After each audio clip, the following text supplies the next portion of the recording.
Hi Mike, my name is Kelly, and my student number is 9. I'm a sophomore at NCUE. Today I'm going to read an article called My Green School Dream by John Hardy. I grew up in a very small village in Canada, and I'm an undiagnosed dyslexic. I had a really hard time in school. In fact, my mother told me eventually that I was the little kid in the village who cried all the way to school. I ran away. I left when I was 25 years old to go to Bali. And there I met my incredible wife, Cynthia.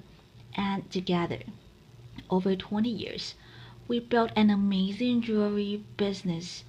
It was a fairy tale. And then we retired. Then she took me to see a film that I really didn't want to see. It ruined my life. Laughter. The Inconvenient Truth, and Mr. Gore.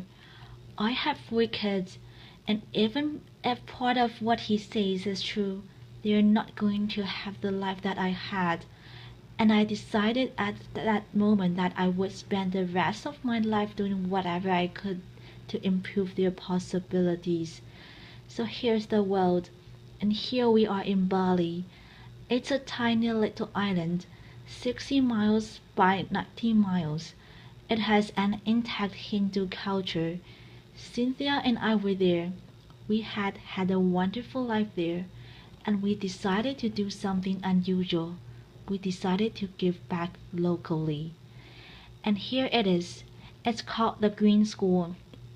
I know it doesn't look like a school, but it is something we decided to do, and it is extremely green. The classrooms have no walls. The teacher is writing on a bamboo blackboard. The desks are not square.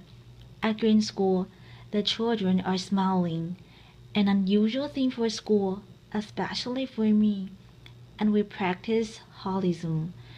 And for me, it's just the idea that if this little girl graduates as a whole person, chances are she'll demand a whole world to live on. Our children spend 181 days going to school in a box. The people that built my school also built the prison and the insane asylum out of the same materials. So if this gentleman had had a holistic education, would he be sitting there? Would he have had more possibilities in his life? The classrooms have natural light. They're beautiful. They're bamboo. The breeze passes through them. And when the natural breeze isn't enough, the kids deploy bubbles. But not the kind of bubbles you know. These bubbles were made from natural cotton and rubber from the rubber tree. So we basically turned the box into a bubble. And these kids know that painless climate control may not be part of their future. We pay the bill at the end of the month, but the people that are really going to pay the bill are our grandchildren. We have to teach the kids that the world is not indestructible. These kids did a little graffiti on their desks, and then they signed up for 2 extra courses. The first one was called sanding, and the second one was called rewaxing. But since that happened, they own those desks. They know they can control their world. We're on the grid. We're not proud of it, but an amazing alternative energy company in Paris is taking us off the grid with solar. And this thing is the second vortex to be built in the world, in a 2.5 meter drop on the river. When the turbine drops in, it will produce 8,000 watts of electricity day and night. And you know what these are? There's nowhere to flush. And as long as we're taking our waste and mixing it with a huge amount of water, we're all really smart. Just do the math. How many people times how much water? There isn't enough water. These were compost toilets, and nobody at the school wanted to know about them, especially the principal. And they work. People use them. People are okay. It's something you should think about doing. Not many things didn't work. The beautiful canvas and rubber skylights got eaten by the sun in 6 months. We had to replace them with recyclable plastic. The teachers dragged giant PVC whiteboards into the classrooms, so we had some good ideas. We took old automobile windshields, put paper behind them, and created the first alternative to the whiteboard. Green School sits in south central Bali, and it's on 20 acres of rolling garden. There's an amazing river traveling through it, and you can see there how we managed to get across the river. I met a father the other day. He looked a little crazed. I said, "Welcome to Green School." He said, "I've been on an airplane for 24 hours. I asked him, "Why?" He said, "I had a dream once about a green school, and I saw a picture of this green school. I got on an airplane. In August I'm bringing my sons." This was a great thing. But more than that, people are building greenhouses around Green School so their kids can walk to school on the paths, and people are bringing their green industries, hopefully their green restaurants, to the Green School. It's becoming a community. It's becoming a green model. We had to look at everything. No petrochemicals in the pavement. No pavement.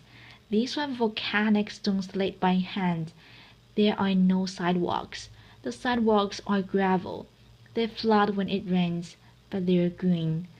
This is the school buffalo. He's planning to eat that fence for dinner. All the fences at Green School are green. And when the kindergarten kids recently moved their gate, they found out the fence was made out of tapioca. They took the tapioca roots up to the kitchen, sliced them thinly, and made delicious strips. Landscaping. We managed to keep the garden that was there running right up to the edge of each of the classrooms. We dropped them gently in. We made space for these guys who are Bali's last black pigs, and the school cow is trying to figure out how to replace the lawn owner on the playing field. These young ladies are living in a rice culture, but they know something that few people know in a rice culture. They know how to plant organic rice. They know how to look after it. They know how to harvest, and they know how to cook it. They're part of the rice cycle, and these skills will be valuable for them in their future. This young man is picking organic vegetables. We feed 400 people lunch every day, and it's not a normal lunch. There's no gas. Local Balinese women cook the food on sawdust burners using secrets that only their grandmothers know. The food is incredible. Green School is a place of pioneers, local and global, and it's a kind of microcosm of the globalized world. The kids are from 25 countries. When I see them together, I know that they're working out how to live in the future. Green School is going into its third year with 160 children. It's a school where you do learn reading. One of my favorites, writing. I was bad at it. Arithmetic. But you also learn other things. You learn bamboo building. You practice ancient Balinese arts. This is called mud wrestling in the rice fields. The kids love it. The mothers aren't quite convinced. Laughter. We've done a lot of outrageous things in our lives, and we said, okay, local. What does local mean? Local means that 20% of the population of the school has to be Balinese, and this was a really big commitment, and we were right.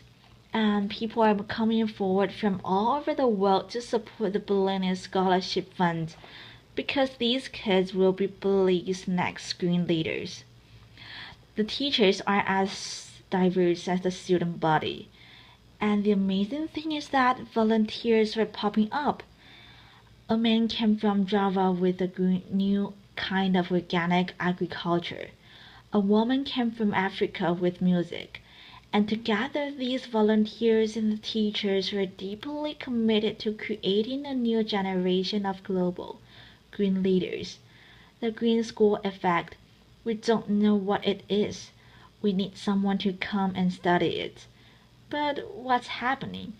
Our learning different kids, dyslexic, we've renamed them prolexic, are doing well in these beautiful, beautiful classrooms, and all the kids are thriving.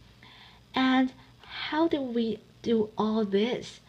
On giant grass, as bamboo. It comes out of the ground like a train. It grows as high as coconut tree in 2 months, and 3 years later it can be harvested to build buildings like this. It's as strong and dense as teak, and it will hold up any roof. When the architects came, they brought us these things, and you have probably seen things like this.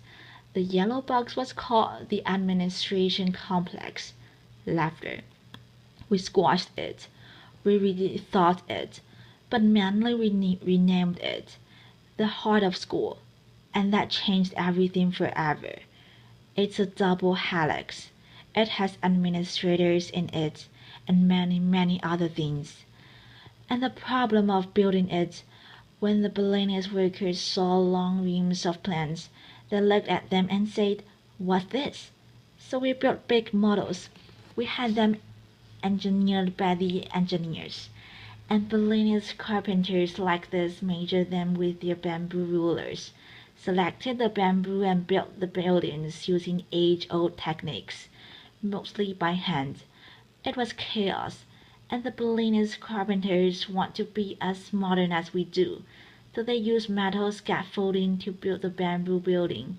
And when the scaffolding came down, we realized that we had a cathedral to green, and a cathedral to green education. The heart of school has 7 kilometers of bamboo in it. From the time the foundations were finished, in 3 months it had roofs and floors. It may not be the biggest bamboo building in the world, but many people believe that it's the most beautiful. Is this doable in your community? We believe it is. Green School is a model we built for the world. It's a model we built for Bali. And you just have to follow these simple rules. Be local. Let the environment lead, and think about how your grandchildren might build. So, Mr. Goy, thank you. You ruined my life, but you gave me an incredible future. And if you're interested in being involved in finishing Green School and building the next 50 around the world, please come and see us. Thank you. Applause.